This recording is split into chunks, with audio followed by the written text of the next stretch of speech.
Henry Ford एक American उद्योगपति Ford motor company के संस्थापक और मास उत्पादन असेंबली लाइन के स्पॉन्सर भी थे। फोर्ड ने पहली ऑटोमोबाइल कंपनी विकसित की और निर्मित भी की जिसे अमेरिका के मध्यम वर्गीय लोग भी आसानी से ले सकते थे।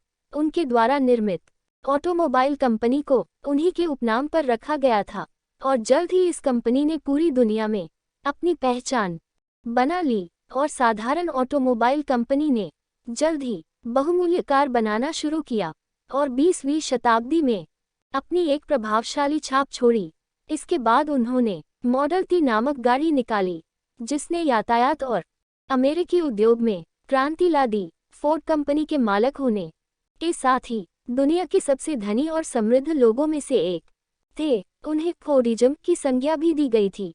फोर्ड अंतर्राष्ट्रीय स्तर पर अपनी व्यापकता को बढ़ाना चाहती थी, इसीलिए उन्होंने अपनी गाड़ियों की कीमतों में कमी कर बहुत से ग्राहकों को आकर्षित भी किया था।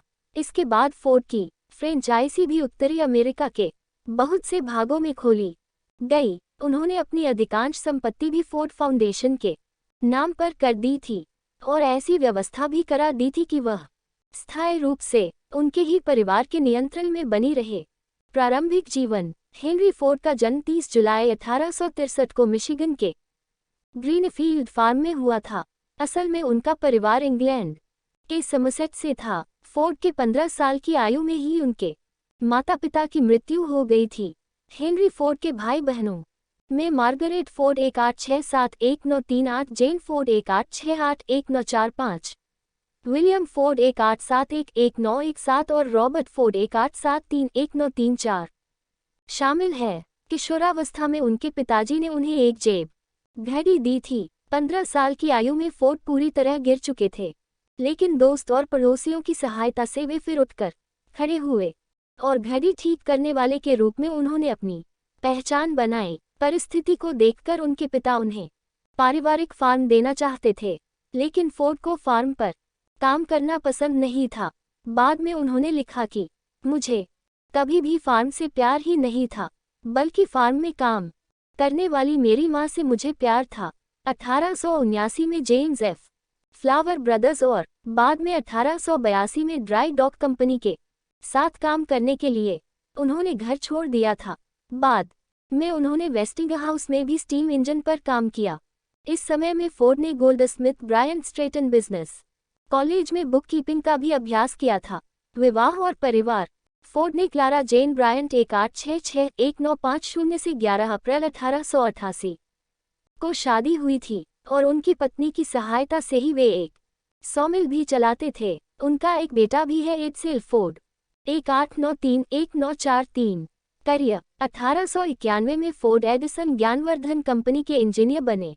1893 में मुख्य इंजीनियर के रूप में उनका प्रमोशन होने के बाद उनके पास पर्याप्त समय और पैसे दोनों थे और तभी उन्होंने गैसोलीन इंजन पर खोज करना भी शुरू किया। उनकी यह खोज 1896 में पूरी हुई और उन्होंने एक गाड़ी का भी निर्माण किया जिसका नाम फोर्ड क्वेडसाइकिल रखा गया था। उन्होंने 4 जून को इसका सफल प्रशिक्षण भी किया था। बहुत सी टेस्ट ड्राइव के बाद फोर्ड ने अपनी क्वेडसाइकिल में बहुत से सुधार भी किए। 1896 फोर्ड ने एडिसन के एग्जीक्यूटिव की मीटिंग भी अटेंड की। वहां उनका परिचय थॉमस एडिसन से हुआ था। वहां उन्होंने फोर्ड ऑटोमोबाइल के प्रोजेक्ट को सभी के सामने रखा। एडिसन ने उनके इस प्रोजेक्ट को सराहना भी की और फोर्ड के आकार और गाड़ी बनाने का काम भी 1898 में पूरा हुआ। डेट्रॉइट लंबर बैरन विलियम एच मफी की पूंजी के समर्थन से चलने वाले फोर्ड ने एडिसन कंपनी से इस्तीफा भी दे दिया था और 5 अगस्त 1899 को नई डेट्रॉइट ऑटोमोबाइल कंपनी की स्थापना भी की थी। उस समय पहले कम गुणवत्ता वाली गाड़ियों के निर्माण में भी बहुत लागत लगती थी, इसी वजह से उनकी कीमत भी ज़्यादा होती थी। इसी वजह से इस कंपनी को सफलता नहीं मिल सकी और जनवरी 1901 में कंपनी खत्म हो गई थी। बाद में सी हैरोल्ड विल्स की सहायता से फोर्ड को फिर से डिजाइन किया गया, इसे पुनर्निर्मित किया गया और सफलतापूर्वक अक्टूबर 1901 में 26 हॉर्स पावर के साथ चलाया गया था। इसी सफलता के साथ मफी और दूसरे सहकर्मियों ने डेट्रॉइट ऑटोमोबाइल कंपनी को बदलकर हेनरी फोर्ड कंपनी की स्थापना 30 नवंबर 1901 को की थी, जिसके फोर्ड मुख्य इंजीनियर थे। 1902 में फोर्ड की कंपनी छोड़कर चले जाने के बाद मफी ने फिर से कंपनी का नाम बदलकर कैडिलैक ऑटोमोबाइल कंपनी रखा। 1902 में ही 8 हॉर्स पावर के साथ फोर्ड ने साइक्लिस्ट कूपर के साथ मिलकर रेस 999 में जीत भी हासिल की। इसके बाद फोर्ड को अलेक्जेंडर वाई मलकोम्सो का समर्थन मिला, जो डेट्रॉइट के ही कोल डीलर थे। उन्होंने पार्टनरशिप में फोर्ड मलकोम्सो लिमिटेड की स्थापना भी की, जो ऑटोमोबाइल का उत्पादन करती थी। इसके बाद फोर्ड बहुमूल्य गाड़ियों के निर्माण और उन्हें डिजाइन करने में लग गए। रोचक बातें। अल्दोस हक्सले के ब्रेव न्यू वर्ल्ड 1932 में फोर्ड ईस्ट का आयोजन किया और तभी फोर्ड ने अपने पहले मॉडल टी का भी अनावरण किया। ओप्टन सिंक्लेयर ने 1937 में फोर्ड की काल्पनिक कहानी का वर्णन अपने नॉवेल दी फ्लेवर किंग में किया था। बहुत से ऐतिहासिक नॉवेल में फोर्ड का उपयोग किसी व्यक्तिगत चरित्र को दर्शाने के लिए भी किया गया था, जिसने मुख्य रूप से छोटी एल डॉक्टोरो का रागटाइम 1975 और रिचर्ड पॉवर का नॉवेल थरी फॉर्मा on the way of dance 1985 शामिल है।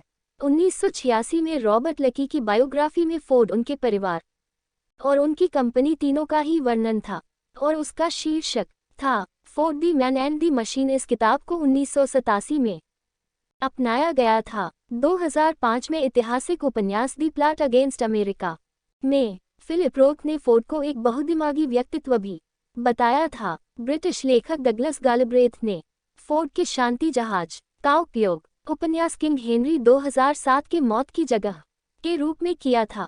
2008 में ही फोर्ड ने दुनिया में अपनी पहचान बनवा ली थी और दुनिया की सबसे कीमती और बहुमूल्य गाड़ियां बनाने वाली कंपनियों में भी शामिल हो गई।